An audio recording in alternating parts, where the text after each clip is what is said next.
Alhamdulillah nahmaduhu wa nasta'inuhu wa nastaghfiruh wa min sayyiati a'malina may yahdihillahu fala mudilla lahu wa may yudlil fala hadiya lahu. Asyhadu an la ilaha illallah wahdahu la syarika lahu wa asyhadu anna Muhammadan 'abduhu wa rasuluhu la nabiyya ba'dah. Allahumma shalli ala Muhammad wa ala ali Muhammad. Qala Allah Ta'ala fil Qur'anil Karim, ya ayyuhalladzina amanu taqullaha haqqa tuqatih wa la tamutunna wa antum muslimun. Wa qala an-nabiy sallallahu alaihi wasallam, fa inna asdaqal hadithi kitabullah wa khairal hadi hadi Muhammadin sallallahu alaihi wasallam wa syarrul umuri muhdatsatuha fa inna kulla muhdatsatin bid'ah wa inna kulla bid'atin dhalalah dhalalatin finnar. Ayyuhal ikhwah rahimani wa rahimakumullah. Alhamdulillah, segala puji bagi Allah. Kita bersyukur kepadanya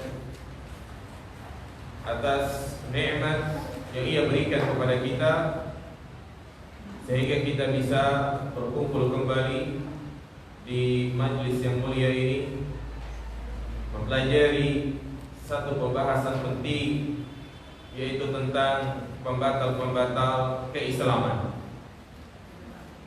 Pada kesempatan yang berbarokah ini, kita akan melanjutkan pembatal keislaman yang ketujuh, yaitu sihir. Iya, ketahuilah jamaah sekalian, sihir merupakan salah satu perbuatan yang bisa merusak akidah, yang bisa merusak keyakinan seseorang. Makanya kita tidak hanya disuruh untuk mempelajari perkara-perkara yang itu bisa menguatkan akidah kita, tetapi kita juga harus tahu perkara bisa merusak akidah kita. Di antaranya adalah sihir, karena tentunya perkara akidah merupakan perkara yang sangat penting, harta yang sangat istimewa, bahkan di harta duniawi. Sampai-sampai dikatakan oleh seorang ulama, laisa syai'un a'azzu 'alal insan min aqidatihi. Tidak ada sesuatu yang paling berharga pada diri seseorang kecuali akidahnya. Akidah yang benar, akidah yang sahih, maka akan memasukkan seseorang ke dalam surga. Tetapi akidah yang batil, akidah yang sesat, maka itu bisa menjerumuskan seseorang ke dalam neraka. Allah Subhanahu wa taala memberikan ancaman kepada orang-orang Nasrani, orang-orang Yahudi, karena akidah mereka itu yang menyimpang, jauh dari kebenaran. Di antara akidah mereka menyatakan Allah itu ada tiga, Uzair adalah anak Allah. Ini dengan adanya keyakinan seperti ini, Allah sesatkan mereka. Ghairil maghdubi 'alaihim waladhdallin. Demikian pula Rasulullah SAW, beliau begitu perhatian dalam masalah. Beliau selalu mengingatkan sahabat-sahabatnya, jangan sampai terjerumus ke dalam kesyirikan, jangan sampai dia menyekutukan Allah Subhanahu wa taala. Di mana pernah suatu ketika seorang sahabat datang kepada Nabi mengatakan, Masya Allah wa syi'ta, atas kehendak Allah dan atas kehendakmu ya Muhammad. Ini adalah kalimat yang mungkin dia tidak tahu konsekuensi seperti apa. ternyata kalimat ini adalah kalimat kufur, menyamakan kedudukan Allah dan Rasulnya, maka Rasulullah pun tidak diam, tetapi Rasulullah langsung memperingatkan, ya, kul apakah engkau menjadikanku sebagai tandingan bagi Allah? Kul masya Allah wahdah, ucapkanlah atas kehendak Allah saja. Iya, jadi pada kesempatan kali ini kita akan membahas salah satu perkara yang itu bisa merusak agama seseorang, yang bisa merusak akidah seseorang, yaitu as-sihru. Mempelajari, melakukan, mengamalkan praktek-praktek sihir. Maka kita akan jelaskan, ya, di antara penjelasan yang berkaitan dengan sihir, pengertian sihir, macam-macam sihir, bentuk-bentuk sihir, ancaman dari Allah dan Rasulnya bagi mereka yang melakukan sihir. Kemudian yang terakhir nanti kita akan jelaskan bagaimana agar kita tidak tersihir, dan juga bagaimana cara mengobati sihir sesuai dengan tuntutan Nabi Shallallahu Alaihi Wasallam. Iya, apa yang disampaikan oleh muallif rahimahullah taala. Qaulul musannif berkata muallif rahimahullah taala, di antara pembatal keislaman yang ketujuh, as-sihru, sihir. Wa wal ataf, di antara bentuk praktek sihir yaitu perbuatan yang bisa menimbulkan saling membenci, asar, ya, yang membuat orang itu saling membenci yang tadinya saling mencintai. Wal ataf, atau juga kebalikannya, yang tadinya dia tidak menyukai menjadi menyukai, menjadi cinta. Al-ataf, wa man fa'alahu aw radiya bihi kafar. Barang siapa yang melakukan praktek sihir atau dia ridho dengannya, maka dia telah. Wa dalilu qauluhu ta'ala, dan dalilnya adalah firman Allah Subhanahu wa taala dalam surat Al-Baqarah ayat 102, wa ma yu'allimani min yaqula nahnu fitnatun fala takfur.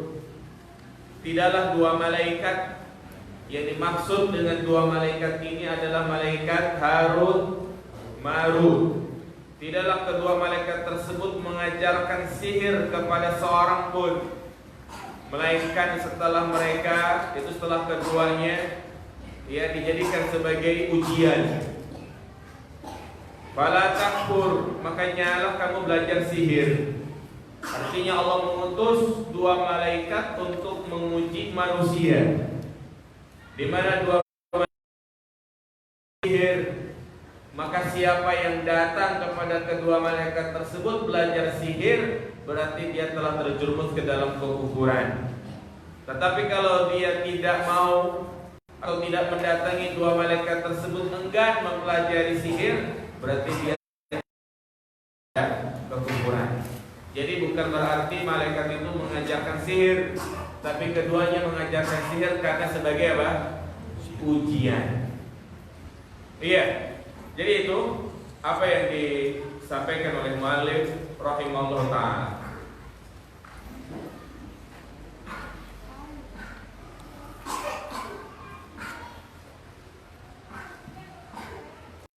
Iya. Sihir, apa yang dimaksud dengan sihir jamaah sekalian? Sihir secara itu maknanya al-khafa, bisa juga al-latafah. Ya, jadi sihir itu secara bahasa maknanya sesuatu yang halus, sesuatu yang tersembunyi, Bahkan ada pula yang mengatakan sihir itu secara bahasa at-tamwih bil khiyal, trik yang licik. Ya. Maka dari pengertian secara bahasa ini, kalimat-kalimat yang tersusun dari susunan kata sin, ha, ra, yang tersusun dari huruf sin, ha, ra, maka itu maknanya tidak lepas dari makna yang tadi kita sebutkan. Tersembunyi, suatu yang halus, lembut, ya. Apa diantaranya? Sahur, ya. Sahur itu adalah waktu menjelang subuh. Makanya waktu tersebut itu dikatakan sahur. Kenapa? Karena waktu tersebut itu masih masih tersembunyi, masih samar. Makanya disebut sahur. Ya. Atau juga tadi secara bahasa dikatakan trik yang licik. Seperti misalnya sabda Nabi, innalil bayani la sihra. Sesungguhnya di dalam penjelasan itu ada sihir. Kadang, ya, seperti misalnya dia merayu istrinya sampai istrinya itu tersihir. Ya, ini secara bahasa. Yang licik atau yang lainnya. Adapun secara istilah ya mas sekalian, banyak para ulama menjelaskan, diantaranya Al-Imam Ibnu Qudamah. Beliau menyebutkan sihir itu adalah aqdun wa ruqa yatakallamu fihi wa yuktab. Sihir adalah berupa ikatan-ikatan, ya, yang tentunya ikatan-ikatan tersebut sudah dijampi-jampi, atau juga berupa tulisan-tulisan seperti raja, wafak, ya, tu'asilul abdan wal qulub, mana ya dari tulisan-tulisan ikatan tersebut itu memberikan pengaruh buruk kepada yang disihir, baik pada badannya maupun pada, dan tentunya untuk atas kehendak siapa? Allah Subhanahu wa ta'ala. Jadi itu jamaah sekalian, Al-Imam Ibnu Qudamah mengatakan sihir itu ya berupa ikatan-ikatan, jampi-jampi, ya, tulisan-tulisan, raja dan yang lainnya yang ditujukan untuk memberikan pengaruh kepada yang disihir, yaitu memberikan pengaruh kepada orang lain, baik memberikan pengaruh pada badannya maupun hatinya. Fayumrid wayatul, ya, terkadang pengaruhnya itu bisa membuat orang sakit. Di antara pengaruh orang itu terbunuh, bisa juga membuatnya gila, dan bisa menimbulkan keterikatan, dan bahkan wa yufarriqu bainal mar'i wa zawji, dan bisa memisahkan antara siapa? Suami istri. Ya. Sekalian sihir itu majmu'atun allati taqum minal azaim wat tamaim. Sihir itu adalah kumpulan perbuatan-perbuatan syaitan yang dilakukan oleh tukang sihir. Di antaranya membuat suatu media seperti jimat, buhul, jampe-jampe, yang semua itu tidak lepas dari pertolongan siapa? Pertolongan syaitan, jin. Makanya ya, sihir itu tidak lepas dari bantuan jin. Nah itu ya, beberapa pengertian sihir yang disampaikan oleh para ulama. Maka untuk lebih jelas,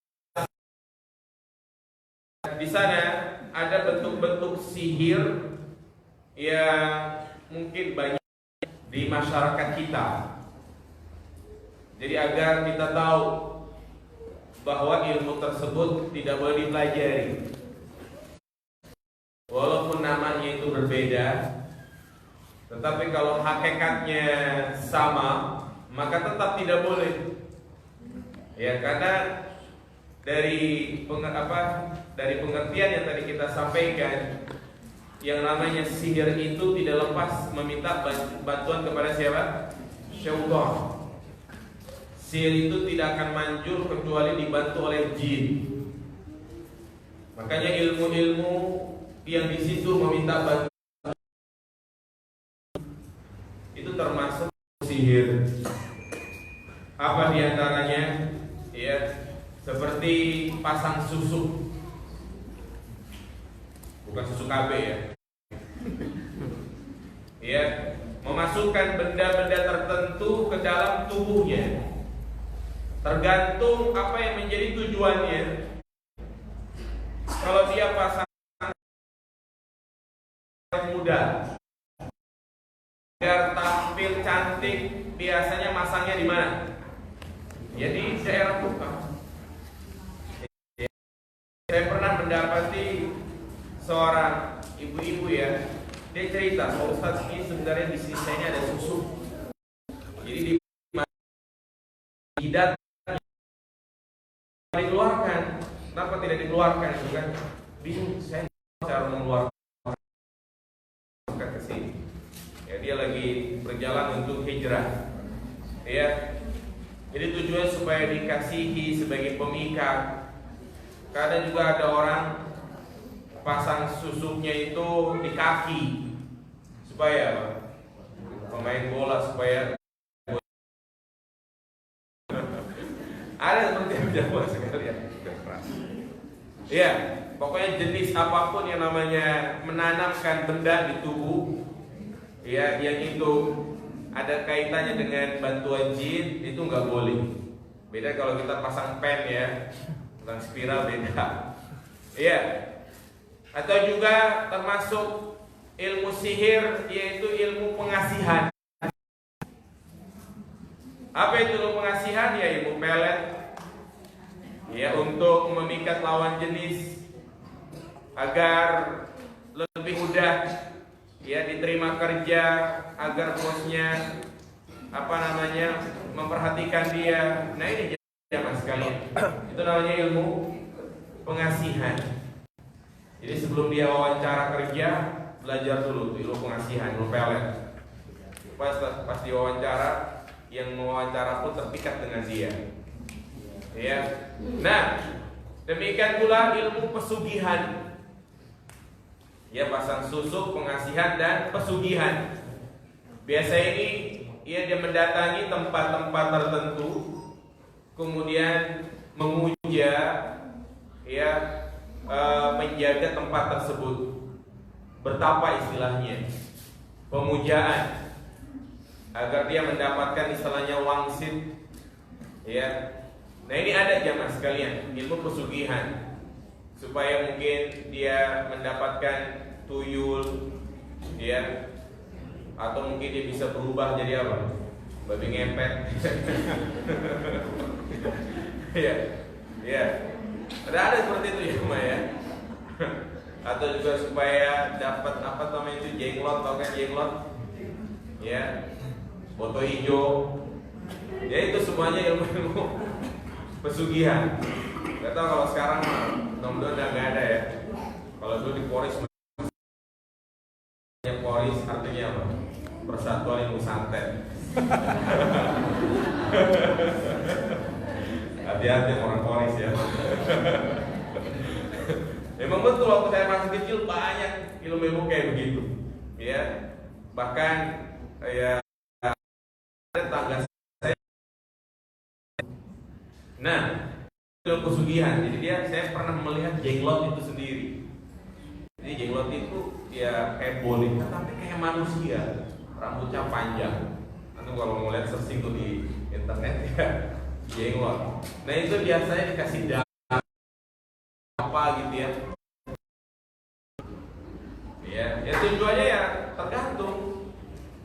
kejahatan, yaitu sebagai media untuk menyantet yang musuhnya.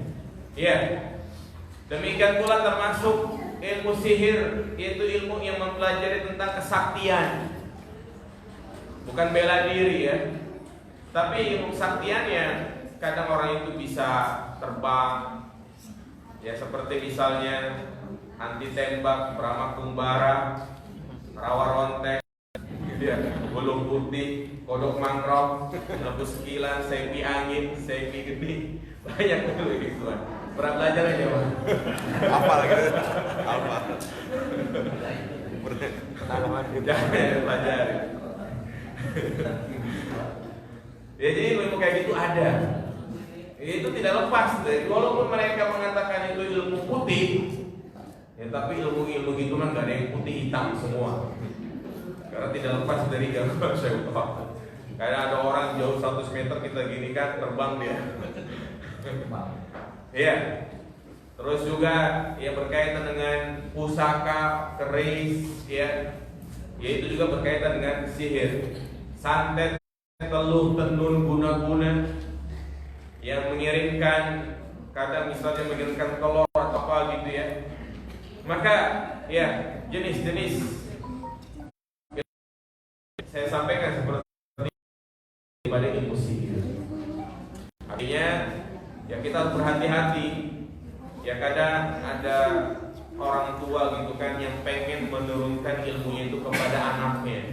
Ya kita harus menolak, ya, agar anak-anaknya itu ya tujuannya sih bagus, terhindar dari bahaya, agar orang tidak berani berbuat jahat kepada dia gitu ya. Ya tapi kalau caranya seperti itu, ya dengan dikirim khodam kepada dirinya, maka itu bagian daripada ilmu sihir. Ya. Masya Allah Subhanahu Wa Taala. Ilmu sihir itu sendiri ada dua macam. Ya. Yang pertama disebut namanya sihir hakiki. Sihir hakiki atau namanya sihir khayali. Ya. Sihir khayali. Khayalan. Nanti saya akan sebutkan pengertiannya. Nah, jadi apa maksudnya sihir yang bersifat hakiki? Yaitu ilmu sihir yang betul-betul mempunyai fakta. Ya, fakta yang nyata. Misalnya pelet misalnya ya, yang menyebabkan perceraian antara seorang suami dan istrinya. Teluh, tenun, guna-guna yang kadang membuat orang itu gila, yang membuat orang itu sakit-sakitan. Yang ke rumah sakit mana saja, dokter semuanya bilang nggak ada penyakit pada diri ibu, pada diri bapak nggak ada. Tapi kenapa? Ya kadang kakinya berat untuk diangkat. Ya ini adanya pengaruh dari ilmu-ilmu tersebut. Dan ini keyakinan Ahlus Sunnah wal Jamaah bahwasanya ya sihir-sihir yang seperti ini itu ada dan nyata. Tapi bahwa semua itu terjadi atas kehendak siapa? Kehendak Allah Subhanahu wa taala. Karena di sana orang-orang yang lebih mendewakan akalnya seperti orang-orang orientalis, Mu'tazilah, mereka nggak percaya dengan adanya sihir. Makanya di negeri kita sendiri sampai sekarang ada nggak hukuman khusus bagi tukang sihirnya?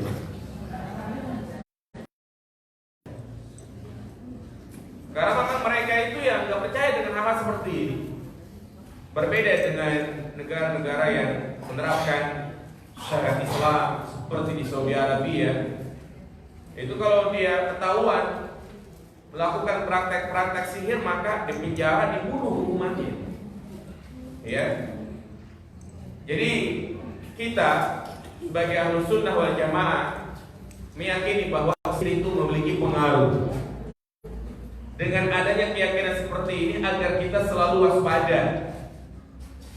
Ya, itu semuanya. Makanya Imam An-Nawawi rahimahullah taala mengatakan seperti juga yang dikatakan oleh Imam Ibnu Hajar, was-sahihu anna lahu haqiqatun qada al-jumhur wa alaihi kitab wa sunnah al-masyhurah. Dan yang benar bahwasanya sihir itu ya mempunyai fakta yang nyata, bisa mendatangkan manfaat madarat, ya terkadang bisa membuat orang itu berpisah ya antara suami istri. Dan inilah yang disepakati oleh jumhur ulama sebagaimana dalil dari Alkitab adalah firman Allah Subhanahu wa taala dalam surat yang sering kita baca, Qul a'udzu birabbil falaq min syarri ma khalaq wa min syarri ghasikin idza waqab wa min syarri naffasati fil 'uqad. Ya, kata yang telah menciptakan birabbil falaq, afalaq perbintangan, min syarri ma khalaq dari kejelekan malam apabila telah terjadi gelap gulita. Kemudian Allah katakan wa min syarri naffasati fil 'uqad, dan dari kejahatan wanita tukang sihir yang menghembuskan buhul-buhulnya. Ya, wa min syarri naffasati, wanita tukang sihir yang menjampi-jampi buhulnya. Karena biasanya ya seperti teluh, tenun, guna-guna itu bisa memberikan pengaruh jika ada buhulnya. Ya, jika ada buhulnya. Makanya hati-hati terutama bagi para wanita ketika dia membuang pembalut rambutnya, ya, atau juga yang suka upload foto. Nah, itu bisa dijadikan sebagai apa? Buhul. Ya, dan itu banyak terjadi seperti kisah yang pernah saya dengar. Ada suami istri yang selalu mesraannya di media sosial, ya di print gitu kan fotonya, ya dijadikan sebagai buhul hingga keduanya pun bercerai. Kadang seperti itu. Ya, atau juga bekas pembalutnya, rambutnya. Ya. Nah, ini makanya kita disuruh untuk berlindung dari kejahatan-kejahatan tersebut. Berarti menunjukkan kejahatan itu nyata, ada. Kalau seandainya tidak ada, maka Allah tidak mungkin menyuruh kita untuk berlindung. Ya, bahkan surat ini kita disuruh untuk selalu membacanya. Apalagi kita hidup di masyarakat, kadang ada orang yang hasad, dengki dengan keberhasilan ekonomi kita. Ya biasa dalam masyarakat seperti itu. Hatinya bermacam-macam. Ada yang juga ikut bergembira, ada juga yang kadang nyumpain di belakang, ya kan. Punya mobil baru supaya kecelakaan, punya istri cantik semoga cepat bercerai. Nah, seperti itu ya mas sekalian. Terkadang mereka menzolimi kita bukan dengan hal-hal yang sifatnya fisik, tapi ya ini dengan cara mengirimkan santet, teluh, tenun, guna bahwa sihir itu memiliki pengaruh yang nyata. Apa kata Imam Ibnu Qudamah tentang surat Al-Falaq? Walaula anna sihra ya lahu haqiqah lama amara Allah bil isti'adah. Seandainya sihir itu tidak memiliki pengaruh, Allah tidak mungkin memerintahkan kita untuk berlindung kepadanya. Karena sihir itu memberikan pengaruh, makanya kita disuruh untuk apa? Berlindung. Jelas? Demikianlah dalil yang menjelaskan bahwasanya sihir itu memiliki pengaruh. Apa yang dialami oleh Rasul kita Muhammad Sallallahu Alaihi Wasallam. Ternyata Rasulullah SAW tidak hanya dituduh sebagai tukang sihir, tapi beliau sendiri juga disihir. apa yang dialami oleh Nabi ketika beliau terkena sihir. Aisyah berkata, saharan nabiyyu hatta annahu yukhayyalu ilaihi annahu yaf'alu syai' wa ma fa'ala. Nabi SAW pernah tersihir sampai-sampai Nabi melakukan sesuatu, dia sudah melakukan sesuatu, tapi dia menganggap belum melakukan. Atau juga sebaliknya, ya, Nabi tidak melakukan sesuatu, tapi dia merasa sudah melakukan. Ini hadis sahih diriwayatkan oleh Imam Bukhari, di mana disebutkan bahwasanya beliau disihir oleh seorang pemuda yang menjadi pelayan beliau di rumahnya, yaitu siapa? Labid bin Asam al-Yahudi. Ya, makanya Rasulullah SAW kemudian bermimpi didatangi oleh malaikat Jibril dan diberikan wahyu bahwa ada buhul yang disimpan di sebuah sumur namanya sumur Zi Arwan. Ya, akhirnya bangun tidur, Rasulullah langsung mengajak Ali bin Abi Thalib tersebut. Ternyata benar di sisi sumur ada bongkahan batu, pas dilihat ada rambut beliau. Jadi yang dijadikan bola apa ini? Rambut. Ya. Ini menunjukkan kepada kita bahwa sihir itu nyata. Kalau ada yang bertanya, loh, kok sekelas Nabi aja kenapa? Karena sihir jangan sekalian.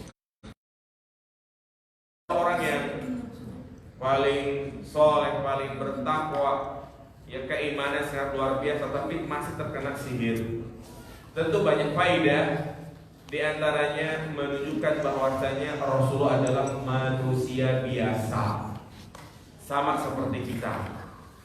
Ya, kemudian juga dengan sihir yang dialami oleh beliau, di mana Nabi mengajarkan kepada kita cara agar kita terhindar dari sihir, yaitu apa? Dengan membaca triple tadi, Qul a'udzu birabbil falaq, Qul a'udzu birabbin nas, dan Qul huwallahu ahad. Ya, Nabi mengajarkan seperti itu cara menyembuhkannya, dan juga ya menunjukkan tentang itu tadi bahayanya buhul. Jadi hal-hal yang menjadi kepribadian kita itu jangan sembarangan kita buang. Ya, misalnya pembalut harus dibersihkan dulu darahnya, baru dia taruh di plastik, baru buang. Ya, jadi dibersihkan dulu darahnya. Jadi mereka ya itu biasanya darah tersebut dijadikan sebagai buhul.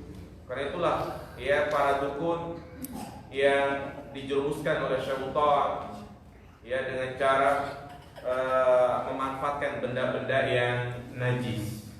Iya. Jadi ini yang pertama, yaitu sihir yang sifatnya hakiki, dan itu ada.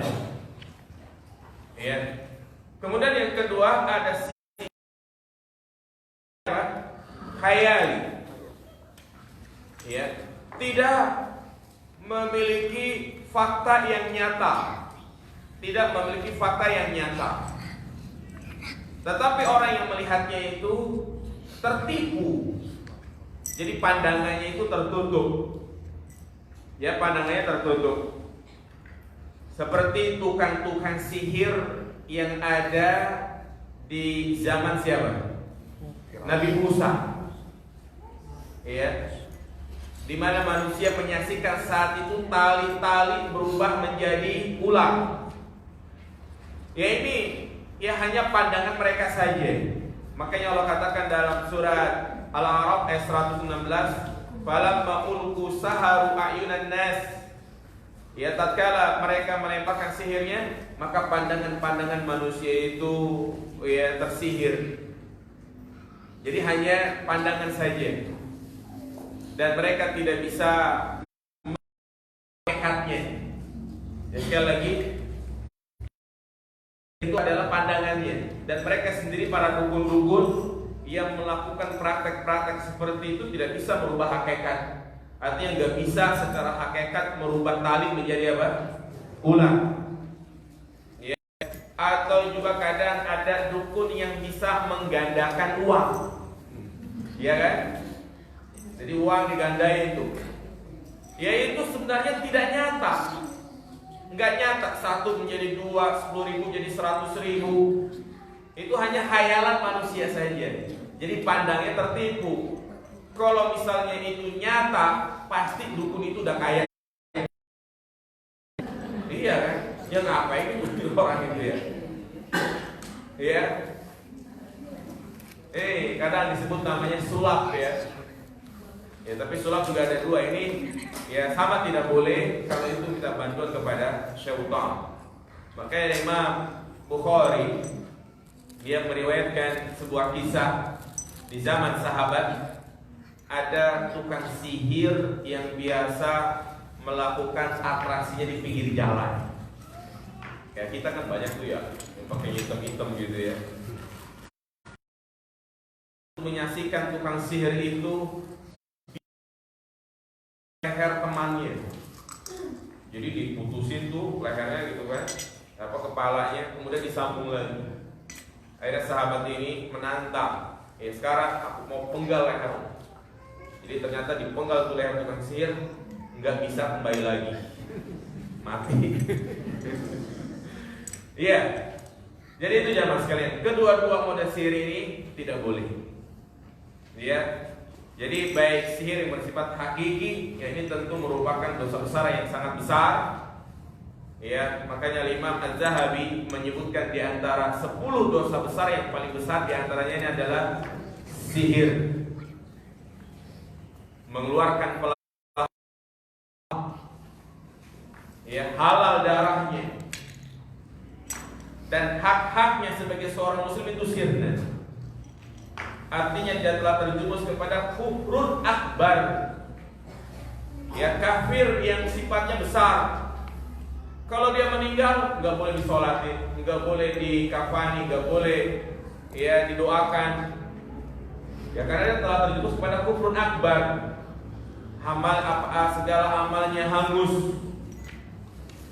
Ya kecuali kalau memang dia betul-betul bertaubat. Iya. Kemudian jamaah dirahmati Allah Subhanahu wa taala, ancaman-ancaman bagi tukang sihir. Jadi sepakat para ulama bahwa sihir itu adalah dosa besar. Bahkan dia termasuk perbuatan syirik, syirkun akbar, dan juga termasuk pembatal keislaman.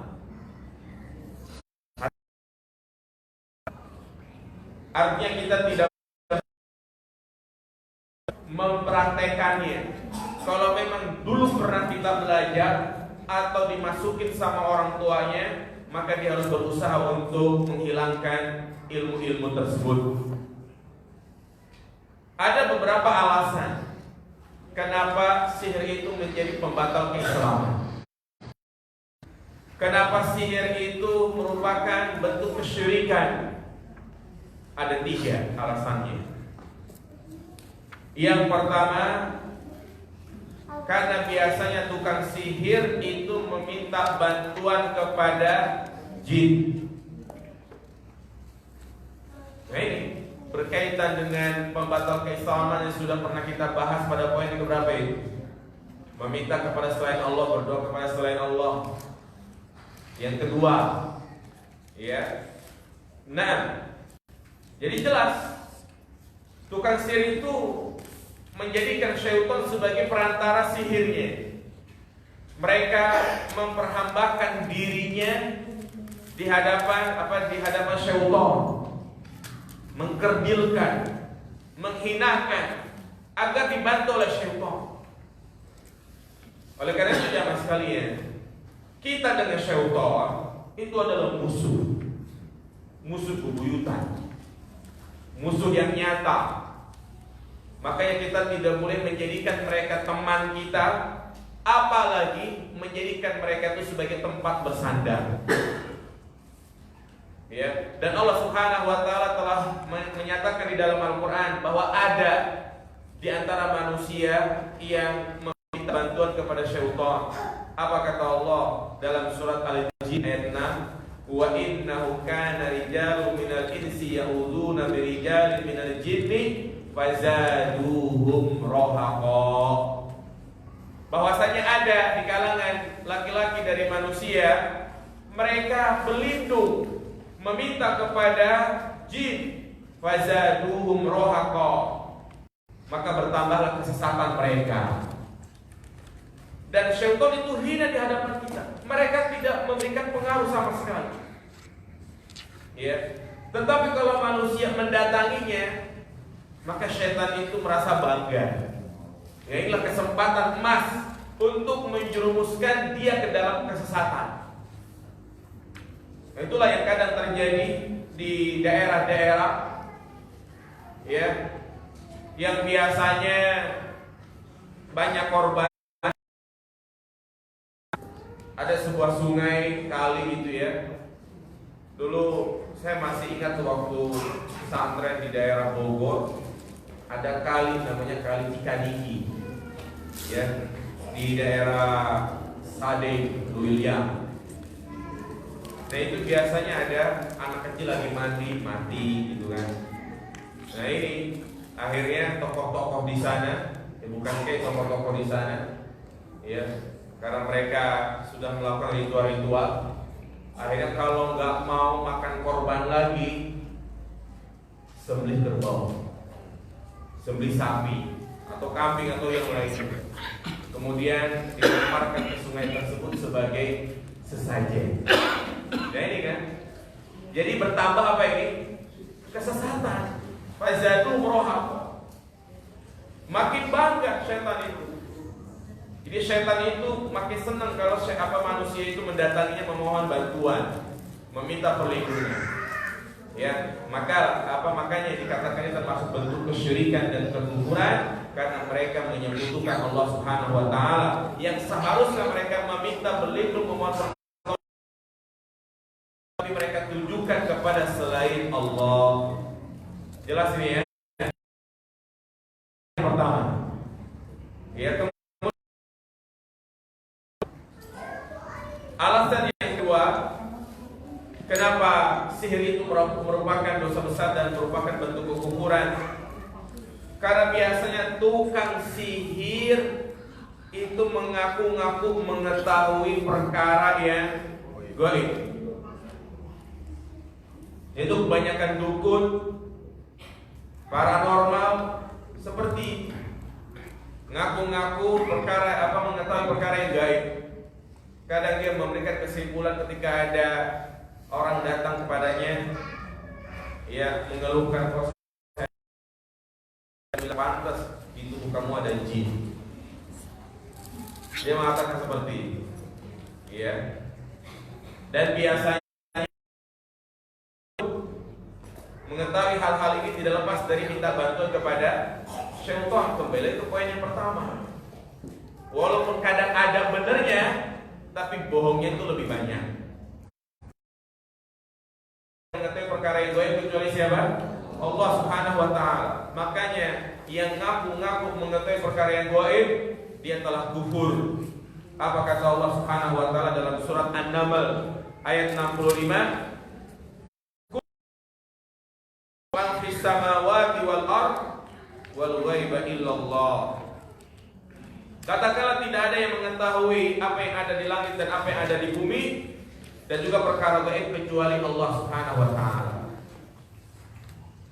Tentang terjadinya hari kiamat, ya, kemudian juga apa yang akan terjadi ke depannya, apa yang ada di alam rahim, apakah dia bakal hidup atau mati, ini hanya Allah yang ketahui. Maka disebut ini namanya mafatihul ghaib, ya, mafatihul ghaib. Maka kalau ada orang yang mengetahui kapan terjadinya hari kiamat, dia adalah dukun. Walaupun memakai peci, pakai sorban, atau dia dikenal sebagai seorang ustadz akhir zaman, ya, nggak boleh. Karena secara tegas Allah katakan tidak ada yang mengetahui terjadinya hari kiamat kecuali siapa? Allah Subhanahu wa taala. Hatta orang-orang yang paling mulia di sisi Allah, Rasul kita Muhammad SAW, nggak tahu Datang seorang Arab Badui bertanya, "Ya Rasulullah, mata sa'ah, kapan terjadinya hari kiamat?" Rasulullah malah balik bertanya, "Wa madza aqtalaha, apa yang sudah engkau persiapkan untuk menghadapi hari tersebut?" Malaikat Jibril yang datang menjelma menjadi manusia bertanya, "Mata sa'ah, kapan terjadinya hari kiamat?" Mal mas'ulu a'lamu minas sa'il, yang ditanya itu tidak lebih tahu dari yang bertanya. Artinya orang-orang mulia saja tidak tahu kapan terjadi hari kiamat. Nah, ini ada sebagian orang yang ngaku-ngaku mengetahui terjadinya hari kiamat. Dia mengatakan hari kiamat akan umur umat Islam 1500 tahun.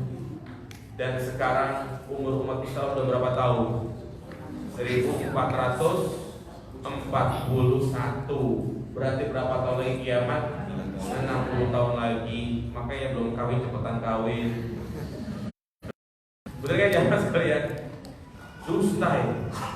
Gak ada hadisnya. Dan semua perkiraan-perkiraan tentang terjadinya hari kiamat meleset. Dulu pernah kita dihebohkan pada tahun 99 bulan 9 jam 9 tanggal 9 terjadi sesuatu enggak? Tidak. Kemudian juga heboh lagi pada tahun 2012. Ya, bulan 12 tanggal 12 jam 12 sampai ada filmnya Kiamat 2012. Enggak ada. Dan sekarang ini hari apa sekarang? Hari Minggu tanggal 2 bulan 2 2020, tanggal cantik ya. Tapi enggak boleh kan kita. Boleh nggak ya mas kan kalau kita nyari tanggal-tanggal itu untuk resepsi pernikahan? Boleh nggak ya mas? Nggak boleh? Boleh lah. Boleh. Besok atau sekarang? Besok. Oh besok. Makanya saya dapat 3 undangan gitu ya. Buat besok karena tanggal cantik. Iya. Jadi ini ya sebab yang kedua kenapa sihir itu melakukan perbuatan syirik dan perbuatan kufur, karena biasanya tukang sihir dukun mengaku-ngaku mengetahui perkara yang gaib. Kemudian yang ketiga, alasan kenapa sihir itu merupakan bentuk kekufuran, karena ya biasanya semua praktek sihir dan perdukunan itu tidak akan manjur kali dengan mencela, menghinakan simbol-simbol yang diagungkan. Jadi praktek sihir mereka itu gak bakal manjur kecuali dengan ini dia menghinakan simbol-simbol Islam. Sampai saya pernah mendengar ada tukang sihir itu yang menjadi manjur sihirnya dengan cara kliennya itu disuruh menulis ayat kursi dengan darah haid. Alhamdulillah jamaah sekalian. Ya ini jelas penghinaan. Jadi tintanya itu pakai apa? Darah haid. Ini jelas menghinakan simbol-simbol Islam. Ya. Dan juga kadang orang punya wafak. Tahu kan wafak? Bukan wakaf ya, wafak. Wafak itu ya tulisan-tulisan Arab. Kadang Bismillahirrahmanirrahim ditulis dengan bentuk segitiga. Ba, sin, mim, alif, lam, ro itu pisah-pisah. Disuruh disimpan di dompet. Disuruh dibawa kemana? Kadang dia masuk ke toilet. Berarti sama saja menghinakan ini nama-nama Allah Subhanahu wa ta'ala. Ya, jadi itu termasuk bentuk kesyirikan. Jadi berapa alasan ya mas? Ada 3. Ya, di antaranya karena dia meminta bantuan kepada jin. Yang kedua mengetahui perkara yang gaib. Dan biasanya mereka menghinakan simbol-simbol Islam. Kemudian juga di antara bahaya kesyirikan, di antara bahaya sihir, bahwa sihir itu merupakan perkara yang membinasakan. Rasulullah SAW secara tegas mengatakan, Ya, demikian pula Allah Subhanahu wa taala menyebutkan dalam surat Thaha ya ayat 69. Rasulullah mengatakan ijtanibu as-sab'al mubiqat. Jauhilah oleh kalian 7 perkara yang membinasakan.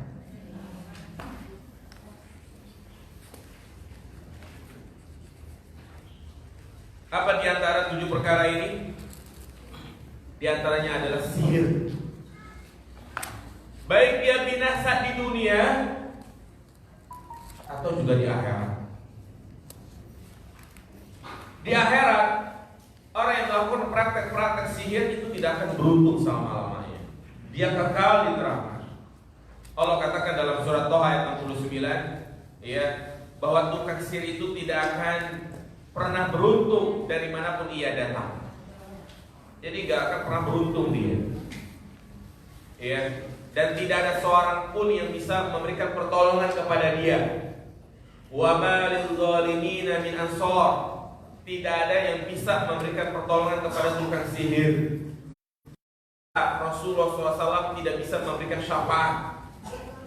Ya, karena syafaat Rasul tidak bermanfaat bagi mereka yang melakukan praktek-praktek kesyirikan. Rasulullah pernah ditanya, Man as'adun nas bi syafa'atika ya Rasulullah. Siapa orang yang paling bahagia, orang yang paling beruntung mendapatkan syafaatmu? Kemudian ya, Nabi menjawab, orang yang paling beruntung mendapatkan syafaat adalah orang yang mengucapkan kalimat la ilaha illallah khalisan fi qalbi, tidak mencampur adukan ketauhidan mereka dengan kesyirikan. Tidak bermanfaat. Walaupun di dunia dia menjadi orang yang kaya, banyak yang nolong dia, banyak yang mengantarkan harta kepada dia, tapi di akhirat dia menjadi orang yang paling merugi. Ini di akhirat. Di dunia hukumannya sangat keras. Maka tidak ada yang pantas bagi orang yang melakukan tindakan sihir kecuali dipenggal lehernya. Nabi SAW bersabda dalam hadis yang dikeluarkan oleh Imam Tirmizi, haddus sahiri dorbatun bisayf.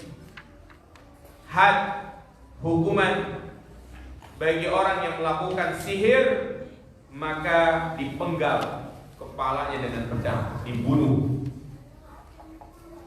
Ya. Dan inilah yang dipraktekkan di kerajaan Arab Saudi Arabia. Jadi ya, kadang ada TKI, TKW yang mereka datang ke sana itu yang punya ilmu sihir. Pernah waktu di sana itu ya sempat di Islamic Centernya gitu kan, ya ada ya ibu-ibu gitu kan, yang mana dia karena mungkin sudah parah gitu ya pengaruh sihirnya, rambutnya itu dia cukur semuanya. Ya, ustaz-ustaz yang ada di sana itu disuruh untuk ruqyah. Jadi pertama itu diminta untuk, tapi kalau ternyata ada korban yang misalnya majikannya sampai mati, sampai gila, itu biasanya dibunuh, dihukum pancung. Ya, ini yang menjadi petunjuk Nabi SAW. Jadi hukuman yang pantas bagi tukang sihir yaitu dibunuh karena memadorkan orang lain. Demikian pula yang dilakukan oleh Umar bin Khattab radhiyallahu taala di akhir kekhilafahan beliau, 1 tahun sebelum beliau wafat, beliau mengirim surat kepada para gubernurnya untuk ya membunuh tukang sihir. Maka setelah sampai surat tersebut, para gubernur pun langsung ya memberikan tindakan bagi pelaku tukang sihir, sampai disebutkan hari itu hari di mana sampai kami telah membunuh 3 tukang sihir. Ya, ini jamaah yang dirahmati Allah Subhanahu wa taala.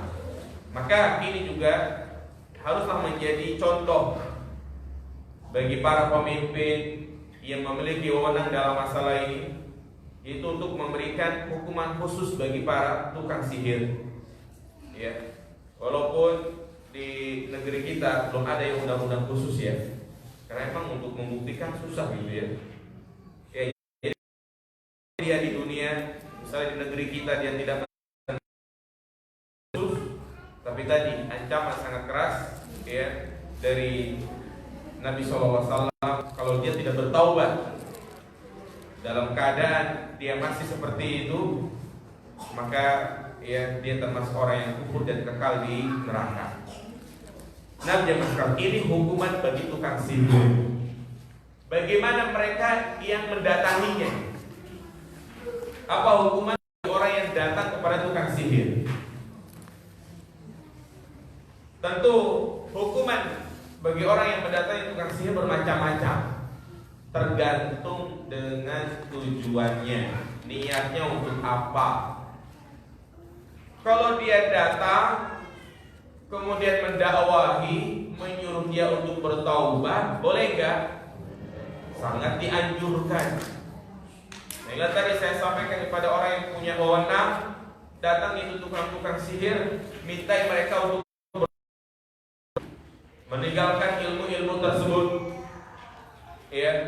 Kemudian yang kedua, kalau dia datang meminta bantuan, ya, kemudian percaya apa yang dikatakan dukun tersebut, maka dia telah kufur. Apa kata Nabi SAW? Man ata arrafan fasa'alahu lan tuqba fasaddaqahu bima yaqul faqad kafara bima unzila ala Muhammadin. Barang siapa yang mendatangi tukang dukun paranormal, bertanya, meminta bantuan, kemudian dia membenarkan apa kata dukun, maka dia juga telah terjatuh kepada apa? Kekufuran. Tidak boleh datang ke orang pintar, nih kapan nih saya bagusnya mulai usaha, kapan nih saya bagusnya ngawinin anak, nikahin anak, ya, gimana nasib saya ke depan.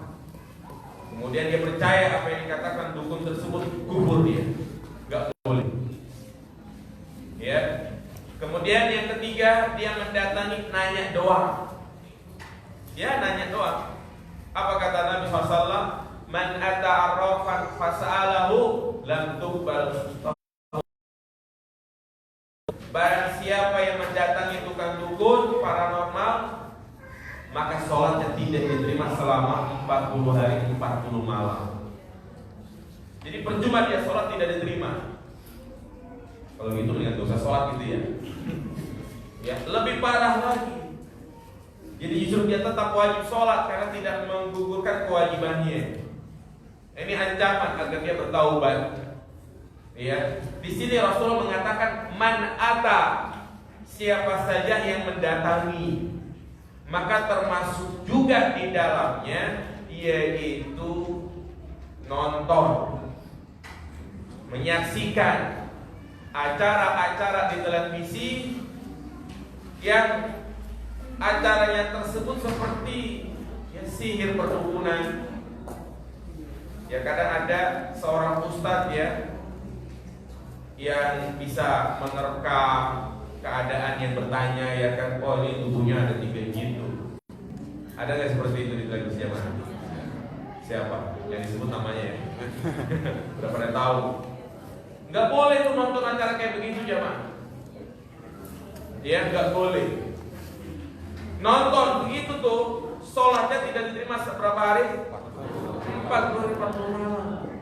Maka saya nasihatkan, ya kalau masih ada televisi di rumahnya, itu sama saja dia menyebarkan virus yang sangat berbahaya, virus kemunafikan, kekufuran, kebid'ahan, dan ini lebih berbahaya daripada virus corona. Ya, udah saatnya kita ganti channel-channel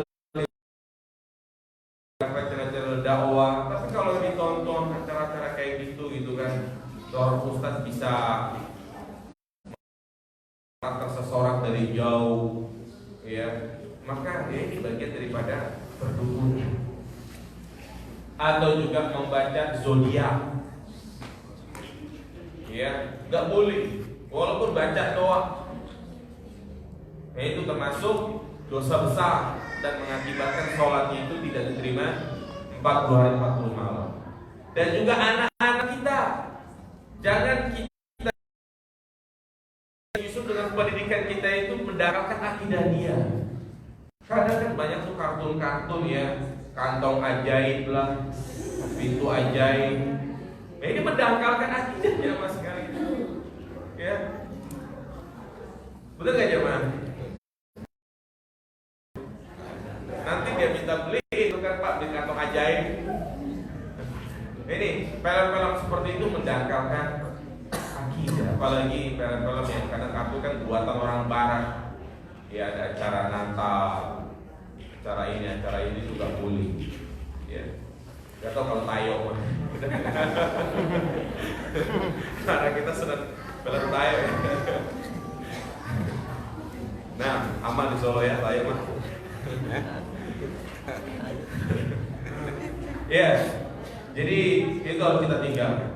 Karena banyak sekarang dukun-dukun yang berkedok ustaz. Karena kalau dia berpenampilan pakai pakai baju hitam, pakai belangkon, gak laku, udah tahu dukun tuh. Tapi kalau dia pakai peci, pakai sorban, banyak orang tertipu. Ya, apalagi disampaikan ada zikir-zikir, jampi-jampi, maka dianggap itu orang pintar. Ya, makanya orang yang datang kepada dukun orang bodoh. Kan dukun juga orang pintar, berarti yang datang bodoh. Iya bodoh. Kalau memang dia pintar, nggak mungkin mendatangi dukun. Percaya aja orang bisa gandain duit gitu kan. Ya pasti netizen itu paling kaya gitu kan, udah kaya duluan. Ya, jadi itu jamaah dirahmati Allah Subhanahu wa taala tentang bahaya tukang sihir. Ya, maka haram bagi kita mempelajarinya, mendatanginya, mempraktekannya, itu harus kita jauhi. Karena kalau perbuatan itu adalah dosa besar, bahwa kita tidak hanya untuk menjauhi perbuatan tersebut, tapi kita juga wajib menjauhi wasilah-wasilah yang menjurus kepada perbuatan itu semua. Kemudian yang terakhir dari pembahasan kita, yaitu bagaimana agar kita terjauh dari sihir. Karena itu tadi, ya kadang kita hidup di masyarakat, banyak orang-orang yang gak suka dengan kita, kemajuan ekonomi, usaha, ya. Kadang ada orang yang cerita gitu kan, padahal dulunya laris, tapi ya pas dagang baru warungnya sepi. Usut punya usut, ternyata warungnya itu dihalangin sama hijab tentu ilmu gaib gitu ya. Itu ada seperti itu jamaah sekalian. Ya. Jadi yang pertama, cara agar kita terhindar dari sihir adalah menguatkan tauhid kita kepada Allah, menguatkan akidah, dan bertawakal kepadanya, tidak menyekutukan sesuatu dengan apapun. Tawakal dengan sesungguhnya. Kita harus yakin seyakin-yakinnya bahwasanya tidak akan terjadi sesuatu di muka bumi ini kecuali atas izin Allah Subhanahu wa ta'ala. Jangan takut dengan hal-hal seperti itu. Ya. Maka Allah katakan wa may yatawakkal 'ala Allah fa huwa hasbuh. Barang siapa yang bertawakal kepada Allah, maka Allah akan melindungi dia, mencukupi dia. Dan juga Allah katakan dalam surat An-Nahl ayat 99, innahu, perhatikan di sini, innahu laisa lahu sultanun 'alal ladzina amanu wa 'ala rabbihim yatawakkalun. Innama sultanu 'alal ladzina yatawallawnahu wal ladzina hum bihi musyrikun. Bahwasanya syaitan itu tidak memiliki kekuatan. Asal itu syaitan tidak memiliki kekuatan, tidak memiliki kemampuan, tidak bisa berbuat apa-apa untuk mencelakai orang-orang yang beriman, yang mereka bertawakal kepada Allah Subhanahu wa ta'ala. Jadi ini poinnya, kuatkan akidah kita. Ya. Tetapi kata Allah, innamas sultanuhu 'alal ladzina yatawallawnahu wal ladzina hum bihi musyrikun. Ya, tetapi syaitan itu memiliki kekuasaan. Artinya mampu menggoda, mampu menjerumuskan kepada orang-orang yang justru meminta-minta kepada syaitan itu sendiri. kepada mereka yang berbuat kesyirikan. Syekh Abdurrahman bin Nasir As-Sa'di mengatakan, sesungguhnya syaitan tidak memiliki kekuasaan untuk mempengaruhi, mengalahkan orang-orang yang beriman dan bertawakal kepada Allah. Dan sebaliknya, syaitan sangat mampu menjerumuskan dan mempengaruhi manusia kalau mereka memiliki keimanan lemah. Maka terus berusaha bagaimana kita memiliki keimanan yang kuat. Bagaimana caranya? Ini yang kedua. Ini poin yang kedua agar kita tidak terkena sihir. Yang kedua adalah melaksanakan setiap kewajiban yang Allah perintahkan, meninggalkan larangan-larangan Allah Subhanahu wa taala. Kalau memang kita terjerumus ke dalamnya, segera untuk apa? Bertaubat. Dengan cara ini iman kita akan terus bertambah. Ya, dengan cara ini iman kita akan kuat. Kalau memang kita sudah mengerjakan ibadah-ibadah yang wajib, maka jangan kita mencukupkan sampai di situ, tapi lakukan lagi amalan-amalan yang sunnah. Ini janji Nabi SAW. Apa kata Nabi? Ya gulam, inni u'allimuka kalimatin ihfadillaha yahfazka. Wahai anak kecil, aku ingin mengajarkan kepadamu beberapa kalimat. Jagalah Allah, akan menjagamu. Jagalah Allah, niscaya Allah akan selalu ada di hadapanmu. Apa maksudnya menjaga Allah? Ini maksud dengan menjaga Allah di sana, jagalah syariatnya. Ya. Jadi ini jemaah sekalian, fokus dengan kewajiban kita sebagai seorang muslim. Kemudian yang keberapa?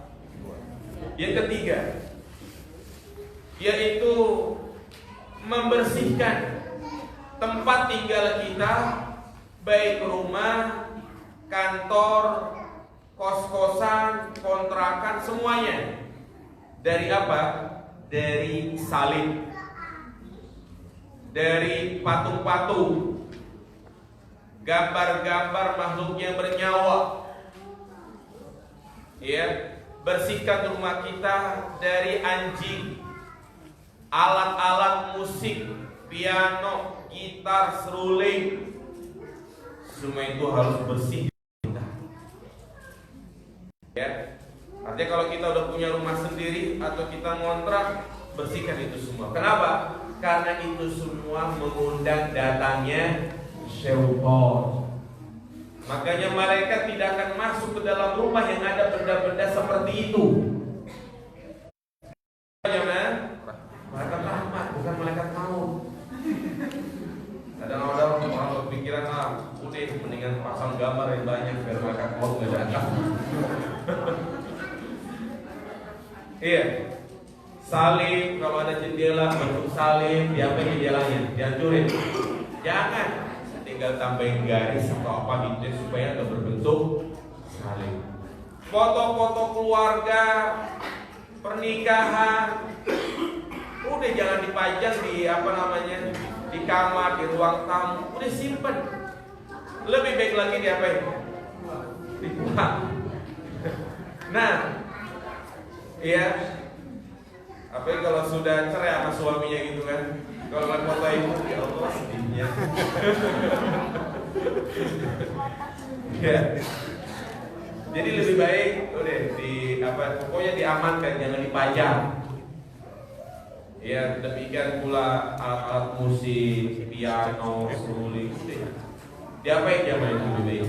Jual. Jangan. Kalau dijual berarti kita sama saya tahu pasti kalau dijual dibeli dia pakai nggak itu?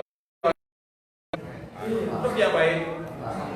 Hancurkan, musnahkan. Kecuali yang bisa dimanfaatkan untuk yang lain. Ya, kalau bisa buat masak nasi ya, buat masak gitu kan. Dibakar gitu. Buat telenan, iris apa namanya? Iris bawah, tapi nggak apa-apa. Ya. Nah, jadi ya itu kalau pengen terhindar dari godaan syaitan. Ya. Nah, kemudian juga yang keberapa? Yang keempat, yaitu memperbanyak membaca Al-Quran, menjadikannya sebagai zikir rutin kalau di rumah nih ya. Jadi ia berusaha menghadirkan nuansa. Jangan sekali-kali setel musik, tapi biasakan untuk diperdengarkan murotal Al-Quran atau kita membaca Al-Quran. Karena Rasulullah mengatakan la taj'alu qubura fa inna syaitana yanfiru minal baitil ladzi tuqra'u fihi suratul Baqarah. Janganlah kalian menjadikan rumah kalian itu seperti kuburan. Sesungguhnya syaitan itu lari dari rumah yang dibacakan surat Al-Baqarah. Jadi kalau rumah kita ingin terhindar dari syaitan, ini bacain surat Al-Baqarah. Enggak harus selesai, pokoknya biasakan. Ya, ini cara yang tepat. Bukan dengan ya pasang ayat kursi di pintu gitu kan, di pintu depan. Syaitan bisa lewat belakang balik. Ya, ada yang kursi depan dan belakang. Bukan juga ya hanya menjadikan Quran sebagai hiasan. Kadang orang itu salah ya bertabaruk dengan Al-Quran. Yang benar itu kita baca, tadabburi, renungi, dengarkan. Bukan ini Al-Quran menyimpan duit supaya nggak diambil apa? Duit ya. Disimpan paling bawah. Kalau musim hujan sekarang rayapan lah. Ya. Dia lihat duitnya udah grepes semua. Nah, ya jadi itu dibacakan Al-Quran. Kemudian juga merutinkan dengan membaca zikir, baik zikir-zikir yang umum atau khusus. Apa itu zikir khusus yang harus kita rutinkan setiap hari? Zikir pagi dan petang, dan juga zikir ba'da sholat. Jadi para ibu selesai sholat, assalamualaikum warahmatullah, assalamualaikum warahmatullah, jangan langsung nongkrong di televisi. Karena ada sebagian itu cepat-cepat sholat mau lihat sinetron, ya. Nah, jadi zikir dulu 5 menit. Baca astagfirullah, astagfirullah, Allahumma anta salam. Dan juga lebih utama lagi rutinkan baca zikir pagi dan petang. Ba'da subuh sebelum masak, ya, atau juga ba'da maghrib atau ba'da asar, bisa kita baca kapan saja. Nah, itulah cara yang paling ampuh untuk membentengi diri kita dari kejahatan-kejahatan tersebut. Ya, benteng ampuh untuk membentengi dari yang namanya pelet, santet, peluru, guna-guna. Dan juga baca zikir a'udzu bikalimatillahi tammati min syarri ma khalaq. Demikian pula kalau kita mau masuk pasar, baca doa apa? La ilaha illallah wahdahu la syarikalah, lahul mulku wa lahul hamdu wa huwa ala kulli syai'in qadir. Itu zikir-zikir yang akan kita terhindar dari godaan syaitan dan juga sebagai benteng dari kejahatan sihir. Insyaallah ya mas sekalian, ya dengan kita punya taktik seperti ini, keluarga kita aman. Tapi kalau masih kena juga, ya sudah, ini menjadi takdir. Ya. Kemudian juga jemaah sekalian, agar kita terhindar dari sihir dan yang lainnya, yaitu membiasakan untuk memakan 7 butir kurma. Bukan kurma Sukari, bukan kurma Mesir, bukan kurma Tanah Abang. Kurma apa? Ajwa. Ya. Kurma ajwa, dan sebagian mengatakan ajwa Madinah. Ya, ajwa Madinah, karena ajwa itu kan macam-macam. Ajwa itu warnanya hitam ya. Ada ajwa dari Mesir, dari mana gitu kan. Tapi yang paling bagus adalah ajwa Madinah. Dan kualitasnya pun berbeda. Dan memang lebih mahal. Kayak kadang kita searching di internet, cari di online, macam-macam harganya. Sama-sama ajwa. Kadang dia bukan ajwa Madinah. Ya, tapi yang paling bagus adalah ajwa Madinah. Kayak kalau ada orang berangkat umroh, ya, gak apa-apa titip. Nih dia tapi ngasih duit. Ini titip doang. Ya. Titip kurma 5 kilo, ya Allah. Sampai di rumah, mana duitnya? oleh-oleh lah gitu. Ya, apa kata Nabi? Man tasabbaha kulla yaumin bisa bitamarat ajwa lam yadurruhu min dzalikal yaum summun aw sihr. Barang siapa yang setiap pagi dia memakan 7 butir korma ajwa, maka pada hari tersebut dia tidak akan terpengaruh dengan racun dan juga sihir. Ya, dan ini juga kalau dikatakan sumun, berarti ini juga merupakan salah satu ya cara untuk menjaga diri kita dari virus-virus. Ya, seperti virus corona. Ya, maka perbanyak ini adalah tibun nabawi ya. Cara untuk menjaga diri kita ya antibiotik, habatus sauda, madu dan juga diantara kurma. Ya. Makanya biasanya itu kalau lebih enak itu malam itu kita bikin apa namanya itu kita simpen di air gitu ya, di gelas. Jadi paginya minum airnya dan juga minum makan kurmanya. Nah itu bagus buat kesehatan. Ya, dan juga yang terakhir di antara cara untuk menangkal agar kita tidak terkena sihir, ya terutama yang anak-anak kecil, tidak membiarkan anak-anak kita berkeliaran saat akan terbenamnya matahari. Jadi kalau mau jalan-jalan sore, ngabuburit atau ngabeberang gitu kan, ya jam 4, setengah 5. Kalau sudah setengah 6 pulang sudah. Tutup semua jendela, tutup tempat-tempat air. Karena Rasulullah mengatakan jika malam telah masuk, jika kalian berada di sore hari, maka tahanlah anak-anak kalian. Sesungguhnya setan-setan berkeliaran pada waktu itu. Ya. Setelah maghrib boleh nggak? Nah, boleh. Ya, nggak apa-apa kalau setelah maghrib. Yang nggak boleh itu menjelang maghrib. Ya, menjelang maghrib. Kalau di bulan Ramadan boleh nggak menjelang maghrib keluar? Ya, sama. Artinya kalau sesuai dengan hadis ini, jadi anak-anak kita ya jangan dibawa. Iya, jadi ini jamaah sekalian, jadi berusaha untuk menahan. Ya, kadang mungkin dia pulang jalan-jalan kena sawan, jangan nangis-nangis terus. Ini juga termasuk bagian daripada ain, penyakit ain. Iya, dan cara mengobatinya jamaah sekalian, memang ini ya untuk mengobati lebih sulit. Ya, dan tentu cara mengobati orang yang terkena sihir dan yang lainnya itu jangan sampai dia mendatangi dukun lagi. Kadang ada orang yang ingin sembuh, dia tempuh dengan cara yang instan. Dia pasang susuk, kemudian dia pengen lepas susuknya, datang lagi kemana? Ke tukang dukun. Tujuannya bagus ingin bertaubat, tapi caranya salah. Dalam hadis Jabir, beliau ditanya tentang nusrah. Nusrah adalah amalan syaitan. Apa itu nusrah? Nusrah artinya mengobati sihir dengan sihir. Ya, udah tahu dia sering kesurupan, udah tahu dia sering kena guna-guna, dia malah datang ke dukun. Dukun bukan malah menyembuhkan. Kadang dia menanamkan agar bagaimana pasiennya itu terikat dengan dia. Jadi 1 hari, 2 hari, seminggu enakan. Kampuh lagi, pasti datanya kemana? Ke dukun lagi. Jadi sembuhnya itu hanya sebentar. Dukun itu akan berusaha bagaimana agar dia terus datang kepada dia. Yang ujung-ujungnya mati juga.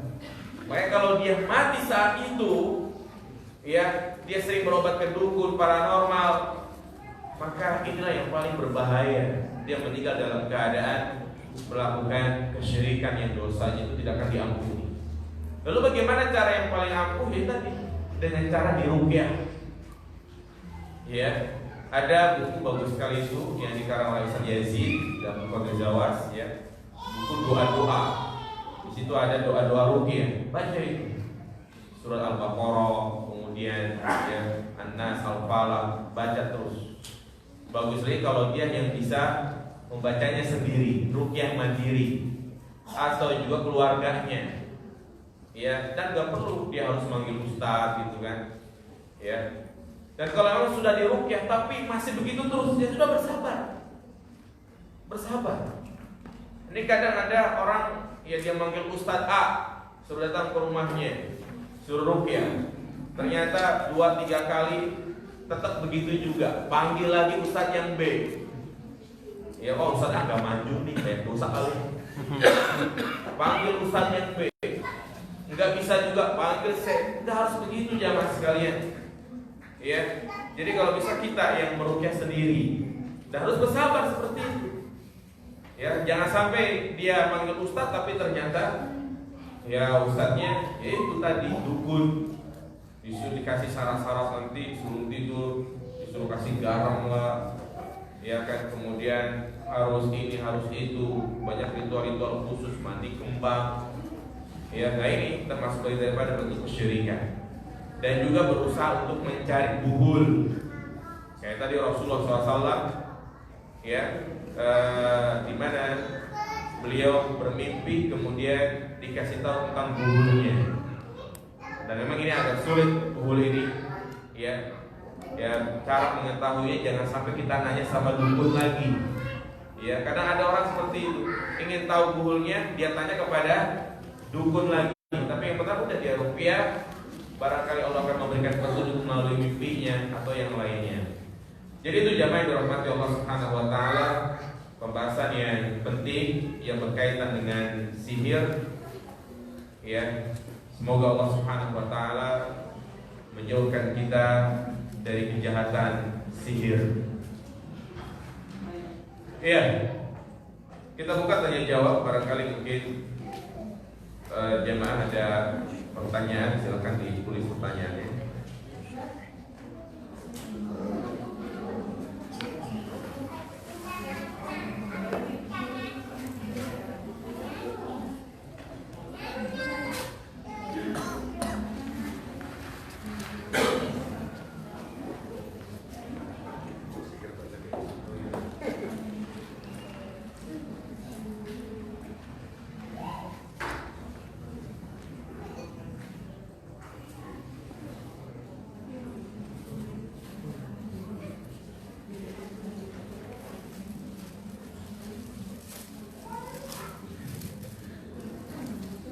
Apakah ketok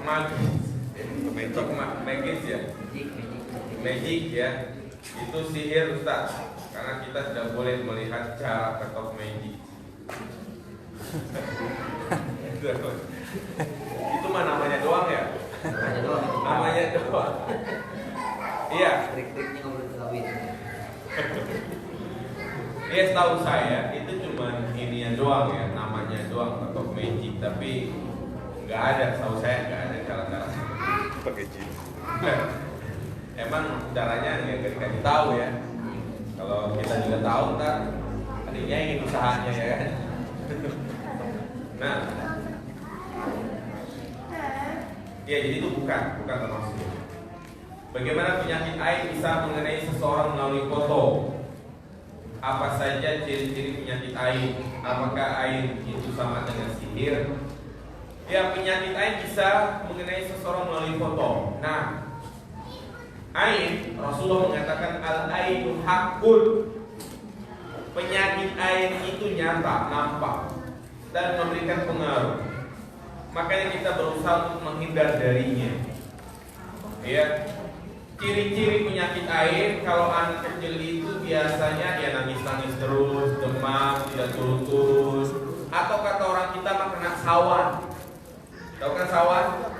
Iya, nggak ada angin nggak apa, tiba-tiba sakit. Maka dari itu nasihat saya bagi bapak ibu yang kadang punya anak lucu-lucu gitu ya, jangan di-upload di IG, di Facebook. Karena tentunya ketika di-upload banyak orang yang melihat, dan orang melihat itu niatnya macam-macam. Ada yang ikut bahagia, ada yang hasad, ada yang iri.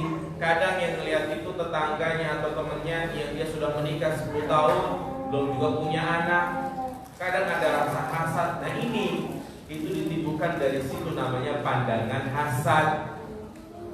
Ya, demikian pula suami istri, demikian pula ibu-ibu gitu kan. Jangan sedikit-dikit selfie upload di Facebook, di IG. Ya, nggak boleh, itu penyakit itu. Ya, Jadi kenapa jemaah sekalian?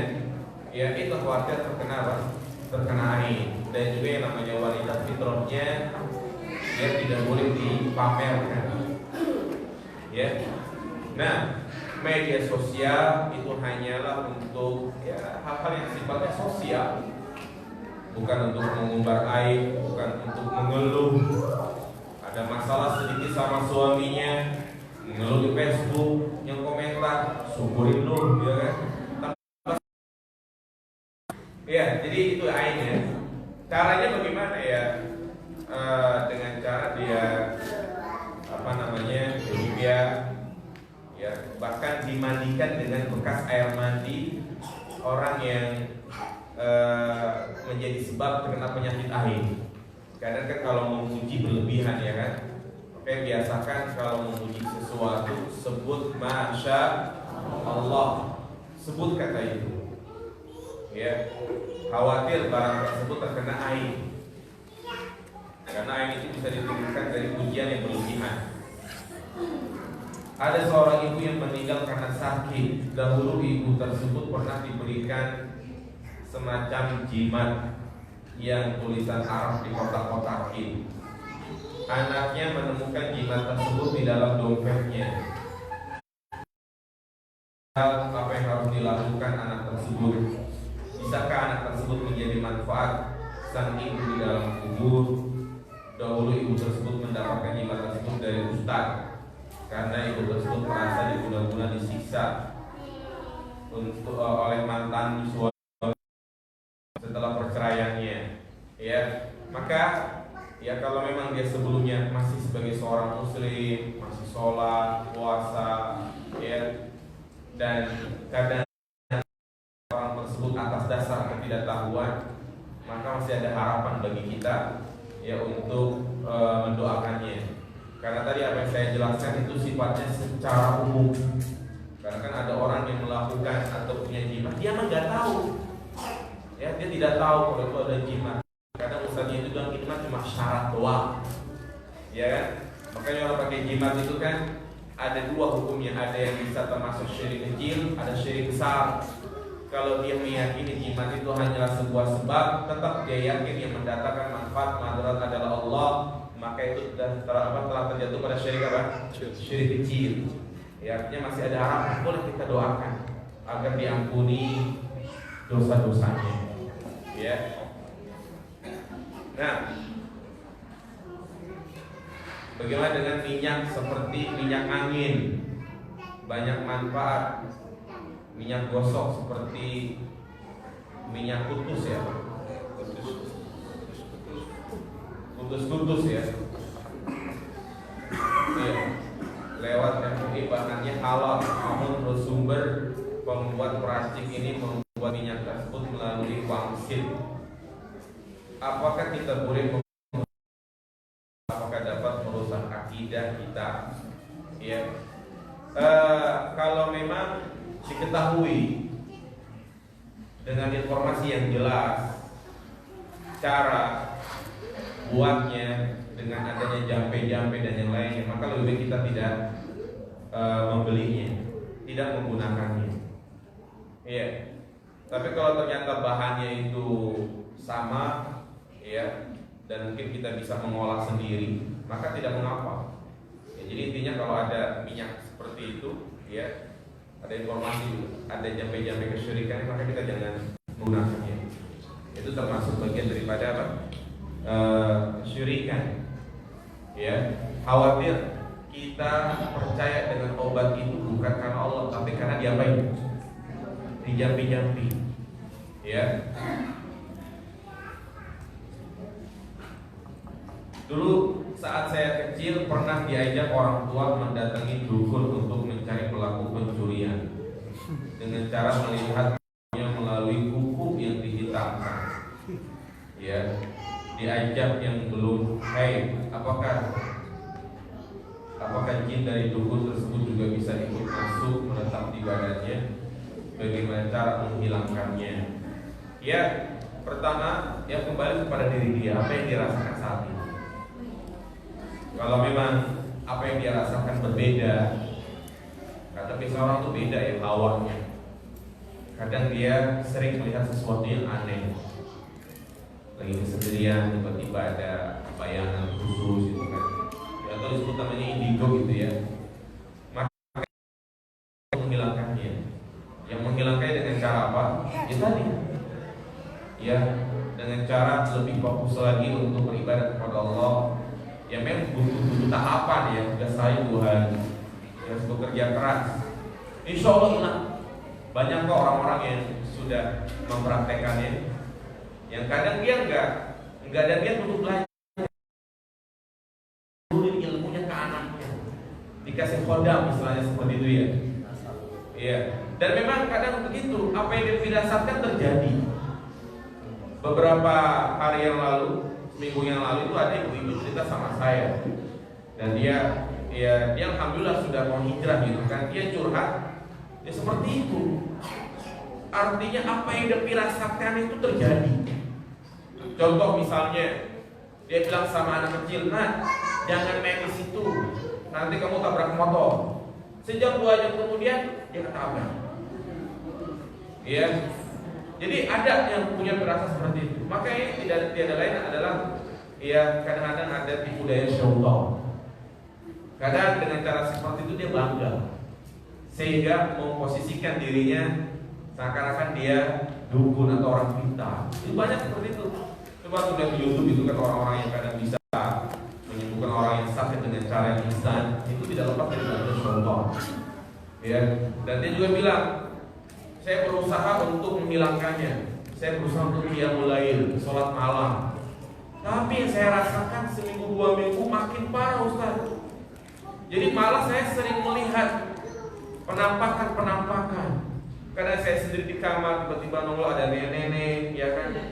Ada bisikan-bisikan. Itu saya alami. Akhirnya saya gak berani sholat malam lagi. Kenapa? Karena saya sering alami kayak gitu terus. Ya, saya udah coba panggil ustaz tapi makin parah. Ya maka ya solusinya apa? Sabar. Bersabar dan terus jalankan. Nanti lama-kelamaan akan hilang dengan sendirinya. Ya. Yang penting ada usaha untuk menghilangkan was-was tersebut.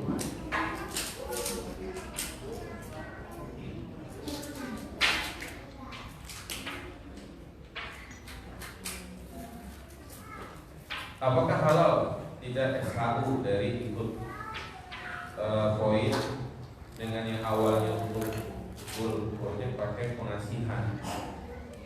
Apakah modal anak harus ditarik karena hanya 1 kali dia melakukannya sebagai nasihat?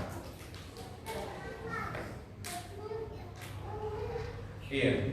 Jadi kalau memang awalnya seperti ini, maka adalah dia bertaubat.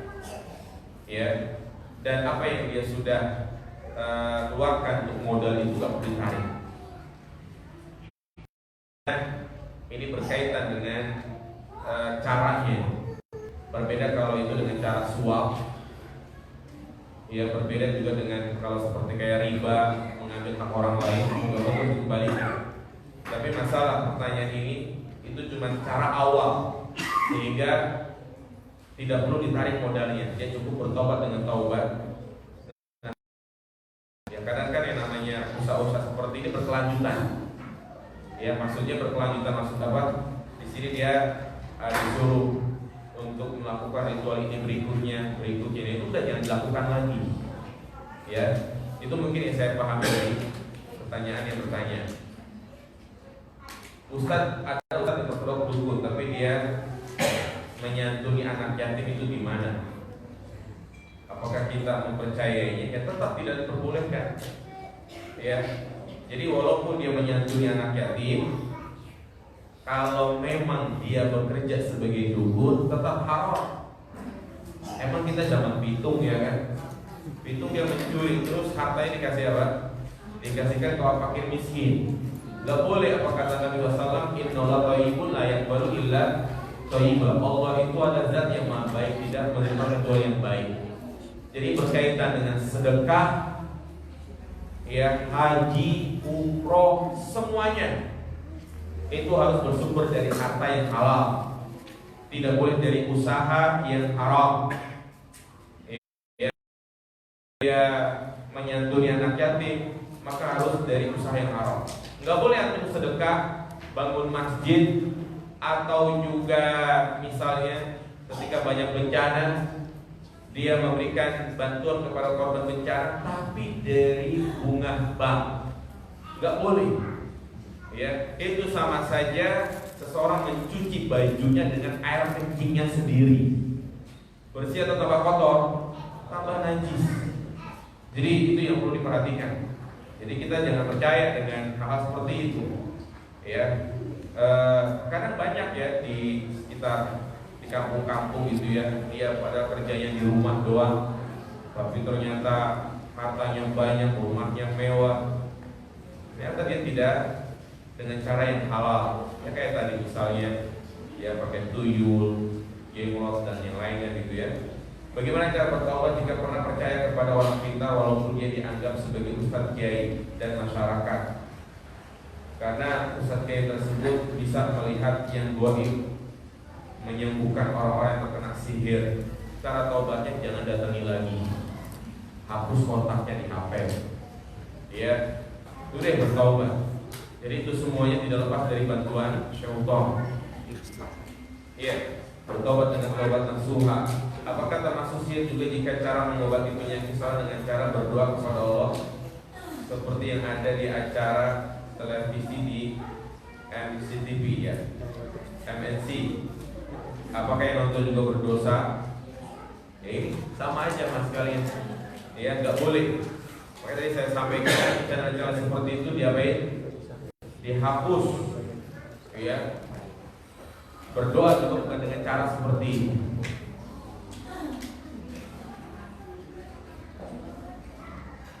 Orang tua anak sudah hampir 80 tahun, kondisi sakit stroke dan sudah pikun. Sering sekali teriak-teriak. Terkadang suka ngomong dengan seseorang yang tidak ada di dekatnya. Beliau melihat kami tidak. Apakah ini termasuk kena sihir? Pikun. Sudah pikun emang begitu. Ya, penyakit yang tidak ada obatnya. Ya udah, kita semampunya. Justru itu sebagai seorang anak sabar menghadapi dia. Pasti banyak mengecewakan. Banyak zaman sekali. Inilah ujian bagi seorang anak untuk bersabar menghadapinya. Ya, kadang BAB sembarangan, kencing sembarangan, jangan kita pukul, jangan dimarahi. Mas seperti orang pikun. Ya, kalau kita udah berapa umurnya? 80 tahun.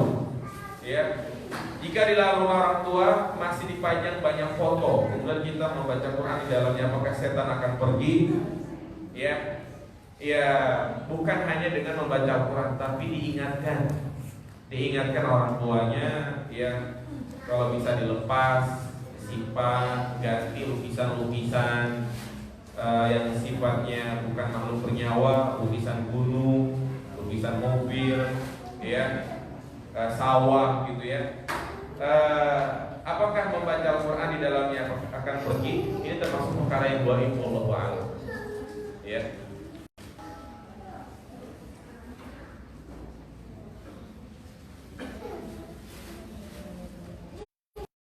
Mengenai tanda tangan dibaca untuk mengetahui karakter seseorang, apakah ini termasuk kekufuran dan bisa membatalkan keislaman? Wallahu a'lam, yang saya tidak tahu. Apakah gambar Ka'bah yang dipajang di dinding diperbolehkan Ustaz, sedangkan di gambar itu ada gambar tulisan gambar lukisan orang yang tawaf? Iya. Jadi hukum memajang gambar Ka'bah, lukisan Ka'bah boleh. Yang penting tidak ada keyakinan tertentu. Ya, jangan ada keyakinan lukisan Ka'bah ditaruh di arah kiblat, kemudian dia sholat di situ seakan-akan sholat di mana? Di Ka'bah. Ya, ini nggak boleh. Ya, sekitar lukisan aja nggak apa. Kemudian juga ada gambar orang-orang lagi tawaf, itu kan gambarnya nggak jelas kan? Kalau nggak jelas nggak apa-apa. Ya, gambar orang manusia yang nggak jelas, kelihatan mukanya remang-remang, diperbolehkan. Kecuali kalau memang jelas fotonya, ada kepalanya, wajahnya jelas, itu yang tidak diperbolehkan. Nah, Kurma ajwa kan mahal. Bagaimana orang-orang yang tidak mampu membelinya? Sanggupnya beli kurma yang biasa-biasa aja, kurma sekari. Cukup dengan membaca zikir pagi, petang saja setiap hari, atau apakah doa khusus agar terhindar dari sihir? Ya tadi sudah cukup. Kalau dia tidak mampu jangan dipaksain, ya. Tapi ya cukup dia memperbanyak zikir. Ingat, zikir-zikir yang disyariatkan, bukan zikir-zikir yang sifatnya bid'ah.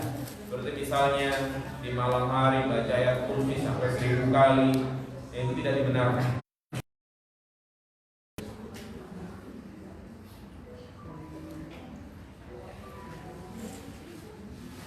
Kalau di buku dikatakan bahwa ketika Rasul kena sihir diruqyah oleh malaikat yang membaca surat Al-Falaq, apakah ini menetapkan asbabun nuzul surah Al-Falaq tersebut?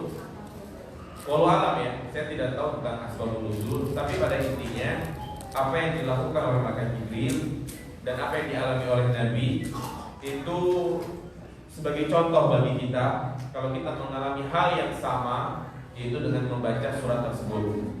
Itu salah satu ayat-ayat ruqyah, tapi tentang asbabun nuzulnya saya tidak tahu. Nah, bagaimana bila tubuh yang telah diberi susu dan belum dikeluarkan, sementara si pemberi susu sudah wafat, bagaimana cara mengeluarkan susunya? Susu itu kan termasuk perkara yang goib ya. Bisa nggak dokter cabutnya mas kali? Enggak, dia nggak nampak ya kan? Nggak nampak, nggak seperti kayak orang pasang pen gitu ya. Nggak seperti kayak orang pasang spiral, memang ada bedanya. Susu itu enggak bedanya. Sehingga gimana? Ya sudah, dia kalau memang yang masang udah meninggal, caranya bagaimana? Lebih dekat lagi kepada Allah. Dia harus bersabar menghadapi ini. Ya, berzikir, rajin sholat sunnah, sholat wajib, sholat tahajud, banyak berdoa. Nanti lama-kelamaan hilang sendiri. Dan gak boleh kita datang ke dukun lagi untuk mencabut susu tersebut. Inilah yang disebut namanya nushrah. Iya. Nah, bagaimana jika ruqyah dengan bantuan ustadz untuk mengobati indigo? Karena jika membaca doa sendiri bisakah syaitannya lebih kuat? Ya, kalau memang bisa sendiri terus sendiri ya, ya, terus sendiri. Kalau memang dia merasa nggak kuat, nggak mampu, maka boleh dia meminta untuk diruqyah. Karena ingat jamaah sekalian, hukum al-istirqa, meminta untuk diruqyah, hukum asalnya makruh. Kita telepon Ustaz, Pak Ustaz bisa nggak ruqyah saya? Hukumnya makruh. Karena Rasulullah menyebutkan di antara mereka yang mendapatkan surga tanpa hisab adalah 70.000 orang. Di antara mereka adalah yang tidak meminta untuk diruqyah. Jadi paling utama ruqyah oleh diri sendiri atau keluarganya yang terdekat atau istrinya. Tapi kalau memang semuanya nggak bisa, boleh dia minta diruqyah oleh seorang ustaz, tentu yang berpengalaman, ya, dan cara yang sesuai dengan sunnah. Demikian jamaah sekalian. Ini ada pertanyaan tapi satu kertas gini, kayaknya bisa untuk dijawab ya. Subhanallahumma wa bihamdika, asyhadu an la ilaha illa anta, astaghfiruka wa atubu ilaik. Assalamualaikum warahmatullahi wabarakatuh.